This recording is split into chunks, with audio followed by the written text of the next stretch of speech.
everybody, it's me, Nina.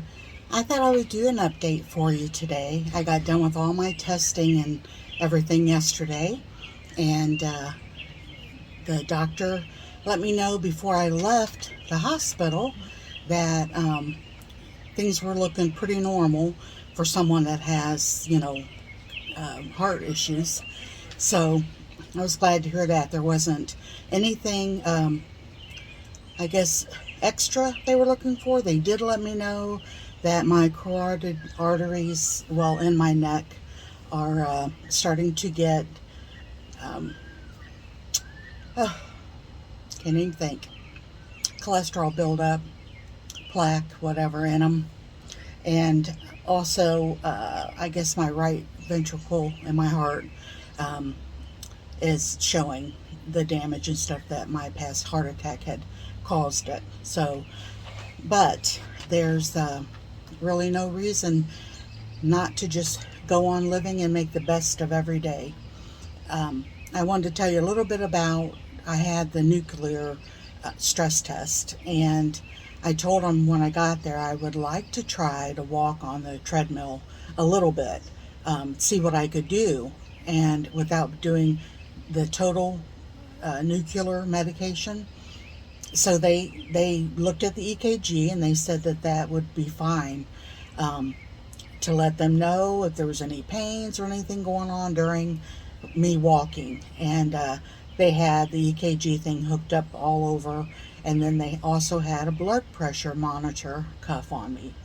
So I already had the IV in my arm, and the one of the doctors was standing by the treadmill, and the lady nurse that was taking care of looking at the numbers, she was standing over on my left side and talking to me and telling me if, on a number of 1 to 10 where I was feeling. And it was bad. I started not being able to get my breath. My legs felt like jelly. And so the doctor started putting the nuclear medicine in my IV. And if anyone's had that, you know that it kind of makes your chest feel funny. It made me more breathless. You could feel like a flush run through your body, and just really weird feeling. And honestly, I've had that done before I had my heart attack. I had it done about probably almost a year before my heart attack. And here I didn't know, but they don't really show you or tell you if you're if you're 70% or less blocked. And I didn't know that at the time, but that's what I learned after. And so here I was probably close to 70% then, and then a year later I ended up having a heart attack and open heart surgery. So I was a little bit more, honestly, skittish going into this test. I had an uncle that after his was done and over with on his way home, he ended up having a bad heart attack and passed away. So, you can't help but kind of let it worry you. I've had, on my dad's side, my grandparents both died of heart failure. My dad and all three of his brothers passed from heart failure. I've had a first cousin that has died from heart failure, and another one has had a heart attack, and that's what I know of so far. But and then me. So yeah, I was a little skittish, and I just was praying. I prayed even during when she was putting in the IV, because I'm a really hard poke. And actually, my mom and my sisters, all of us are. It's like our veins are tiny, and they roll, and they're deep. And I was praying, God, please let her get it the first try. The whole time she was, getting everything ready, she got it in one jab, and I was so grateful. So anyway, when I was on the treadmill and I was thinking, oh my God, am I going to live? I asked her to please slow it down. And then the guy told me, the doctor, and he was on my right side, and he was like, if you need it down more, just tell her. And I was like, please lower it down, because I couldn't hardly talk, couldn't hardly breathe.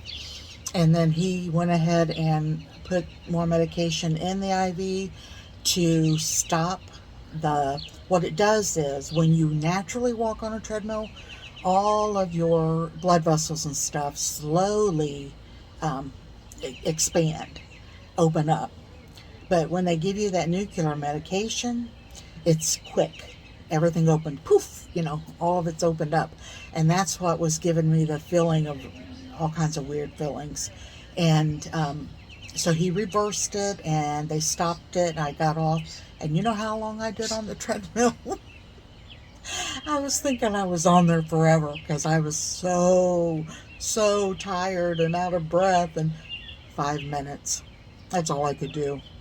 So I'm thankful that they had the medication there to help bring my blood pressure up so that they could get the good reading.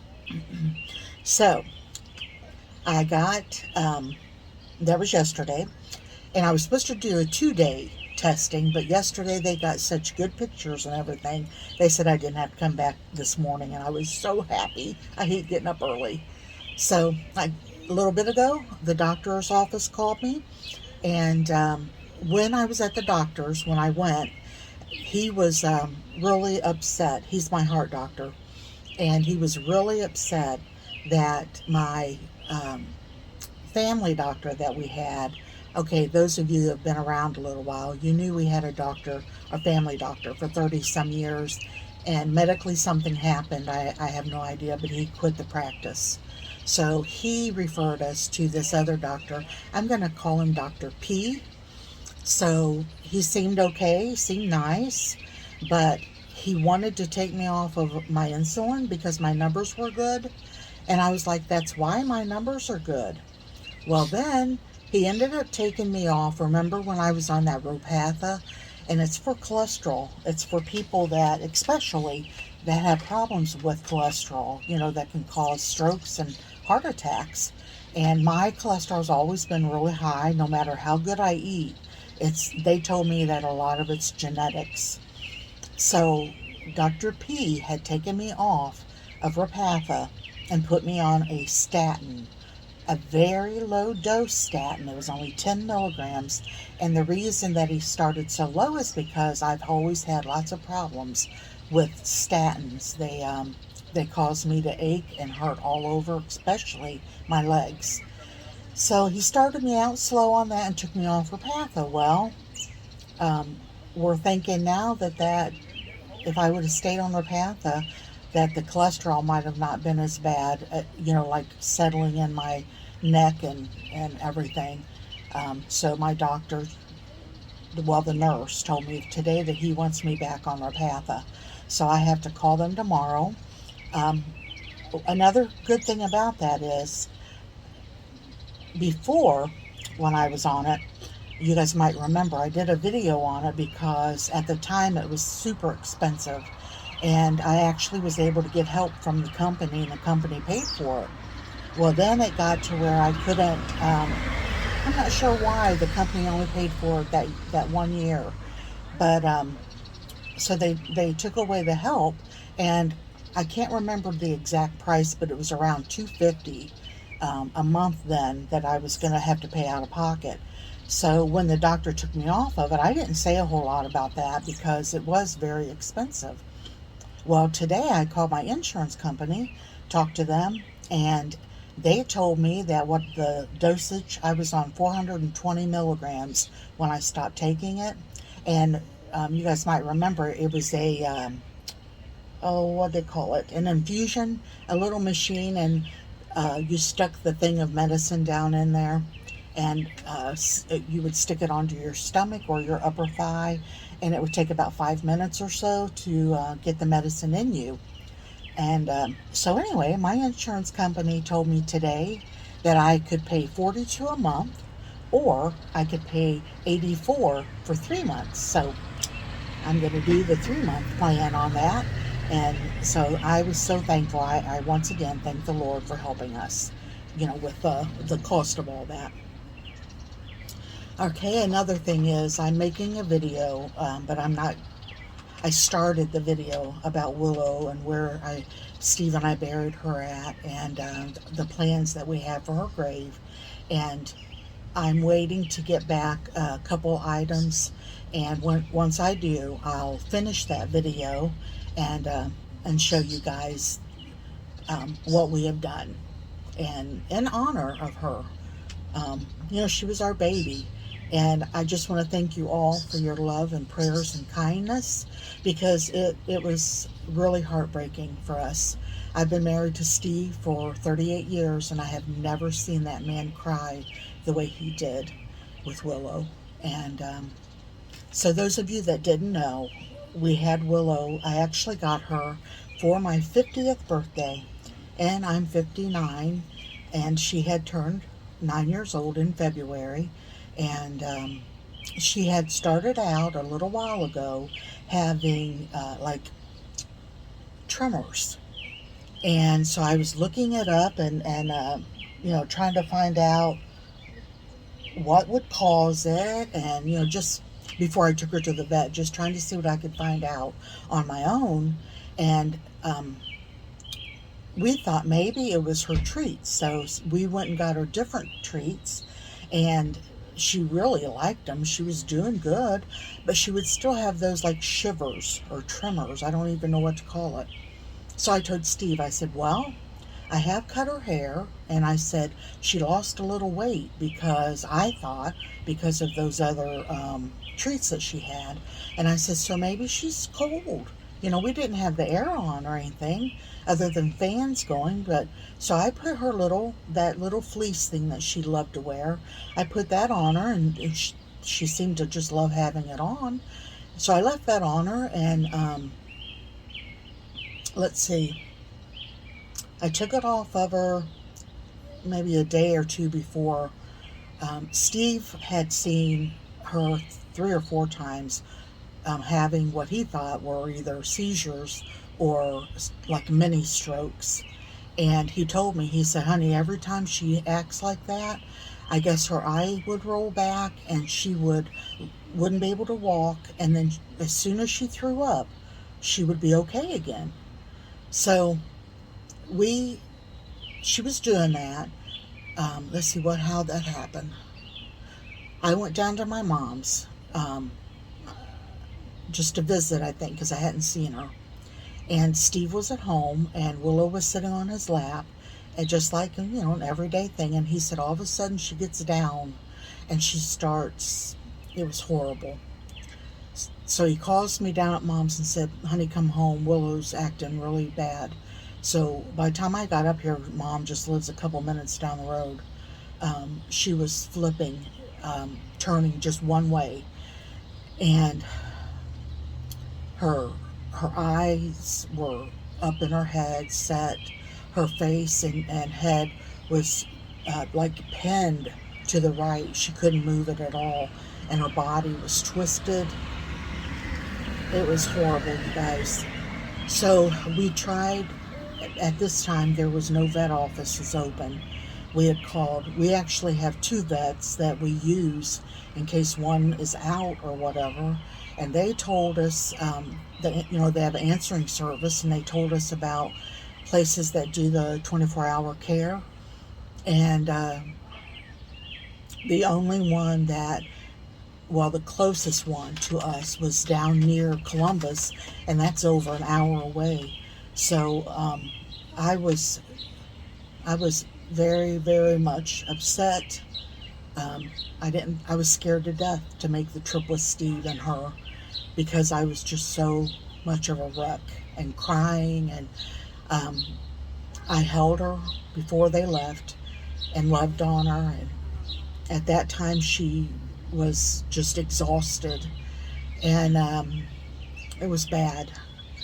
So Steve took her.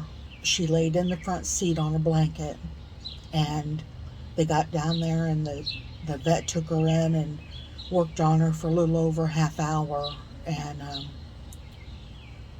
came out and told Steve that they were going to, of course he had to have Steve's permission, but she needed to be put down. And that's what happened. We felt like we lost a child. We've not seen our grandchildren in over a year. And then this happened with Willow. And I prayed. I was like, God, you know, have I done something wrong? What have I done? Please help me to know. And then I thought, Nina, that's life and death, you know. I was a great mommy to her. I was a great Grammy. And so, yeah, I told Steve, I said, I just don't know how much more I can go through. So that's why I needed a break with health issues and, you know, everything going on. And then after I decided to take a break, we lost Willow. And I was glad that we were on a break and was able to heal a little bit. So yeah, I miss her. I miss her so much every day. I just told Steve, I said, you know, I'm going to go out on the porch and said, I haven't been outside all day today. And I said, it is so boring without her. You know, in the house, she was always wanting to love on you or be on your lap. And if she wasn't doing that, she wanted to have you throw her toy and play fetch, you know, with her. And she'd run in the kitchen and get it and bring it back. And yeah, it's not going to ever be the same without her. But Steve and I have been talking because at first we were both like, no, you know, we don't want to get any more pets. And then we both, on the same day, were talking. And I told him, I said, honey, I know that what we said, but boy, I'm really lonely. And he said, me too. He said, I was thinking after my surgery, we could look at maybe getting another dog. And so that's what we're planning on doing. So Steve has surgery the 11th, and after that, hopefully, you guys please keep him in prayer that he doesn't get any infections or nothing bad happens during the surgery. The last time he had this type of surgery where they fixed that big hernia, they ended up giving him too much fentanyl, and they had to give him that, what is it, Narcan or Narcon? They had to give him 4 shots of that to get him to come to. They just about killed him. He was actually turning blue. So I have a fear about that, and I know we're not supposed to fear. I know the Bible teaches us that we're not supposed to. So if you guys remember us both in prayer, and remember especially him when he has that surgery. I'm going to be going to Cleveland with him, and coming back home by myself. And I have to watch my stress level, and I don't like to really drive that much in big towns, but I can do it. I did it many, many times before, but I still would like to have your all's prayers. So, let's see, just kind of filling you in. Mom's finally doing better. Thank the good Lord. She was able to come up and see us for a few minutes the other day, and that was nice to have company. Yeah, it rained a little bit today. It's a beautiful day. I got my flowers that you guys have already seen, but they look so pretty. And I didn't have nowhere to set my camera up, and I stuck it over here on the table. Okay, well, guess that's really all. I don't have a whole lot to say, and I'll make another update after Steve's surgery. And then you can be looking for that, the one of how we are making a memorial spot for Willow too. It should be coming up pretty soon, a few weeks. It'll be after Steve's surgery. But anyway, that's all I got to say. I just wanted to come on and let you know about my health and what went on at the doctor's, and that I'm so thankful they didn't find anything real bad, nothing that needs fixed right now. I'm very thankful to God for that, and for you guys' prayers and thoughts and concern. So yeah, give us another week or two off, and I'll get back and update on Steve. So take care, everyone. God bless you all, and I'll talk to you on the next video. Bye bye.